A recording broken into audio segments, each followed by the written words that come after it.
The moment it happened, it felt like the ground had disappeared beneath my feet.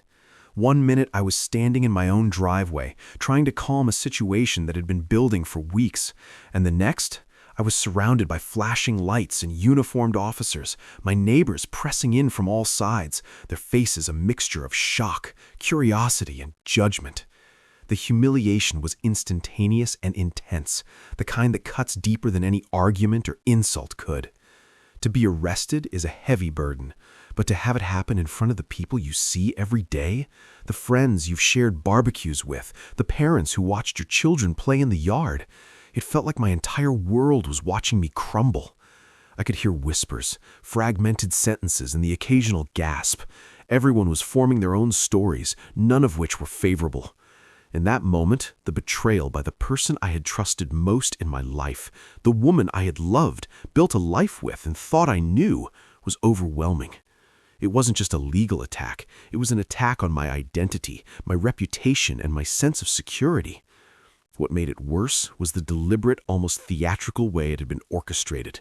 It wasn't a misunderstanding or an accident. It was a calculated public spectacle designed to make me look guilty and powerless while giving her a sense of triumph over me. My thoughts raced as I was handcuffed, the cold metal biting into my skin, contrasting sharply with the warmth of the summer evening that should have been ordinary. I remembered the looks of my neighbors, some of whom I had considered friends, now staring as though I had committed some unforgivable crime. Every step toward the patrol car was a step deeper into the pit of humiliation. But at the same time, I began to notice something subtle in myself, a rising awareness that while I could not control what was happening, I could control how I responded to it. Fear and shame surged, but beneath them, a quiet, defiant part of me started to gather strength. I realized that this moment, as devastating as it seemed, was also a turning point. The very act meant to break me was inadvertently laying the foundation for my comeback. I had been publicly humiliated, yes, but humiliation alone could not define me. I could either sink beneath the weight of everyone's judgment or use it to sharpen my resolve, to analyze every mistake, to prepare for the inevitable confrontation that would come in court. The crowd of neighbors, the flashing cameras, the whispered gossip, all of it became the backdrop for a personal awakening. In that moment of ultimate betrayal, I understood the power of perspective. I may have been the target of someone else's plan, but I would not be the author of my own downfall. Public humiliation was uncomfortable, painful, and unforgettable, but it was temporary. What would last, and what would truly define the outcome, was the strength, patience, and clarity I could bring to the next steps, ensuring that the narrative of shame would eventually be replaced by one of justice and triumph. After the initial shock of the public arrest, the reality of what lay ahead began to set in. This wasn't just an emotional ordeal anymore. It had become a battle of strategy, patience, and careful planning. I knew that my first mistake could cost me everything, so I forced myself to step back and view the situation with a clear, analytical mind. The legal world, with all its rules, procedures, and nuances, can feel intimidating, but I understood that knowledge is power. I started by consulting with a top-notch attorney who specialized in high-conflict divorces. From the very first meeting, it became clear that this wasn't going to be a standard case. The stakes were high. Emotions were raw, and every move would be scrutinized by both the court and, indirectly, the community that had already witnessed my humiliation. Together we mapped out a strategy, analyzing every document, every past interaction, and every financial transaction. Nothing was too small to consider. In situations like these, the difference between losing and winning often comes down to preparation and evidence. I gathered everything meticulously: emails, text messages, bank statements, and even personal journals that documented the timeline of our relationship and her manipulations. Each piece became a building block for my case, a tool to show the truth behind the public performance she had staged. As the weeks turned into months, I learned to navigate the legal system with a new sense of respect and understanding. I attended every meeting, every deposition, and every court session fully informed, never leaving room for surprises or traps. The process was grueling, requiring not just intellect, but patience and emotional control. I also realized the importance of timing. Legal battles aren't won by raw emotion, they are won by careful, deliberate actions executed at the right moment. I had to anticipate her moves, predict the arguments she would make, and be ready with evidence and testimony that would neutralize them. At times, it felt like a chess game where every move needed to be calculated and deliberate. Beyond the paperwork and court proceedings, the strategy extended into the realm of public perception.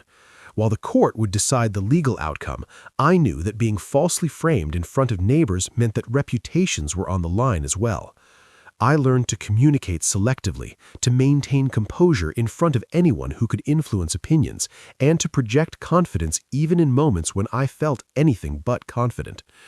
Each small victory, getting a motion approved, having a document admitted as evidence, or exposing a lie, became a step toward reclaiming not just my assets, but my dignity.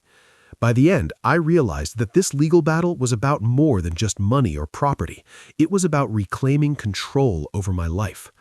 Through meticulous preparation, strategic thinking, and unwavering focus, I transformed a situation meant to humiliate and destroy me into a platform for empowerment and eventual victory. The legal system, when approached intelligently, had become the instrument through which I could turn the tables entirely. Through the chaos of public humiliation and the intensity of the legal battle, one of the most important lessons I learned was the power of emotional resilience. It's one thing to be wronged in private, but when betrayal is staged for everyone to see, it tests your inner strength in ways you never imagined. Every glance from a neighbor, every whisper behind my back felt like a fresh cut, but I had to find a way to control my reaction, to prevent the raw emotions from dictating my decisions. I realized quickly that anger, panic, or despair would only give her an advantage, both in the court of law and in the court of public opinion. Maintaining composure wasn't easy.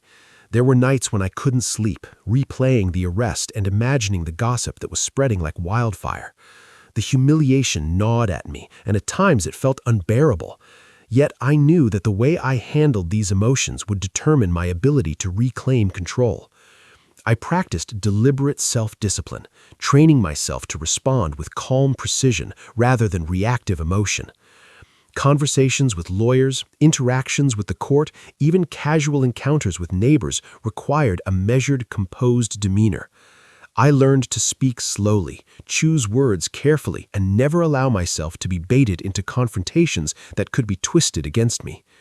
It wasn't about suppressing feelings, it was about channeling them into something productive.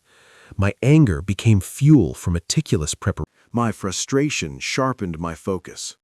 Each moment of emotional turmoil was transformed into motivation to gather evidence, to anticipate her moves, and to prepare for the legal and personal battles ahead. Beyond the legal aspects, this resilience became essential in protecting my mental health. Friends offered advice, therapists provided strategies, and I developed routines to maintain clarity of mind. Exercise, reflection, and strategic planning became daily rituals, each helping me to stay centered and avoid being overwhelmed by the emotional storm. Emotional resilience also meant cultivating patience. The legal process moves slowly, and the desire for immediate justice can be overwhelming. I had to remind myself constantly that true power often comes from patience and foresight. By focusing on what I could control, my actions, my preparation, and my responses, I gradually regained a sense of agency. Another crucial aspect of emotional resilience was reclaiming self-worth. Public humiliation can make you doubt your own value, but I had to remember that the arrest and her betrayal were reflections of her choices, not of who I was. By holding on to my principles, my dignity, and my vision for the outcome, I preserved my identity even in the face of widespread judgment. Over time, this resilience not only allowed me to endure the trials of the divorce, but also gave me an edge. Where she relied on manipulation and spectacle, I relied on calm, focus, and steadfastness. The ability to remain composed under fire, to act strategically rather than impulsively, and to keep a clear mind in the midst of chaos became my greatest weapon. In the end, emotional resilience wasn't just about surviving humiliation, it was about transforming adversity into strength and turning betrayal into the foundation for ultimate victory. After months of careful planning, preparation, and emotional endurance, the moment of reversal finally arrived. The court hearings had been grueling, filled with tense cross-examinations, legal maneuvers, and moments when it felt as though the entire weight of the world was against me. But all that effort, all the patience and strategy began to pay off. The story that had been twisted and manipulated in public, the humiliation, the arrest, the whispers and judgment of neighbors started to unravel in the courtroom, replaced by undeniable facts and evidence that proved my case beyond doubt. Each document, every carefully preserved communication, every financial record became a weapon, turning her narrative of betrayal and deception into a hollow shell. Watching her confidence falter as her carefully staged public spectacle lost credibility was immensely satisfying, though I reminded myself to remain composed. This was not about petty revenge. It was about justice, about reclaiming what had been unjustly threatened, and about proving that integrity and preparation could overcome manipulation. The reversal wasn't just legal, it was deeply personal. Assets, property, and shared investments that had seemed at risk were now being restored or rewarded to me. But more than material gain, there was a profound psychological triumph. I had taken what was meant to shatter me and transformed it into a platform for empowerment. Friends and family who had watched my humiliation now saw the outcome of patience, strategy, and emotional control. The public narrative that seemed so heavily against me shifted. The whispers and judgment of the neighborhood began to fade, replaced by admiration or, at the very least, recognition of my steadfastness and intelligence. Each victory in court reinforced a truth I had come to understand deeply. The ultimate reversal of fortune often requires a combination of foresight, careful action, and the refusal to be driven by emotion alone. I had resisted the urge to react impulsively to humiliation, to lash out in anger, or to be provoked into mistakes. That restraint, combined with meticulous preparation, had allowed me to turn every attack into an opportunity for advantage. By the time the divorce was finalized, I had achieved more than just a legal victory. I had demonstrated resilience, strategic thinking, and self-control in the face of personal and public adversity. There was a powerful sense of closure, a recognition that the betrayal and humiliation, as painful as they had been, had ultimately served as a catalyst for transformation. The story of public embarrassment had been rewritten into a story of triumph. The reversal also carried lessons that extended far beyond the courtroom. It showed that life's greatest setbacks can be the setup for its greatest victories, and that those who seek to humiliate or harm others may inadvertently plant their own seeds of defeat. The sense of vindication was amplified because it was earned through intelligence, patience, and perseverance, rather than impulsive retaliation. In the end, the reversal of fortune wasn't just about winning a divorce. It was about reclaiming dignity, asserting control over one's life, and proving that justice, when pursued with clarity and determination, can prevail against even the most calculated attempts at betrayal. This triumph became the turning point, transforming a story of shame into one of empowerment, respect, and ultimate victory. The final piece of this journey was the deeper understanding and life lessons that emerged from the ordeal, lessons that went far beyond legal victories or material gain. Experiencing public humiliation, betrayal, and the stress of a high-conflict divorce forced me to confront my own values, priorities, and resilience. One of the first realizations was that dignity and self-respect are invaluable.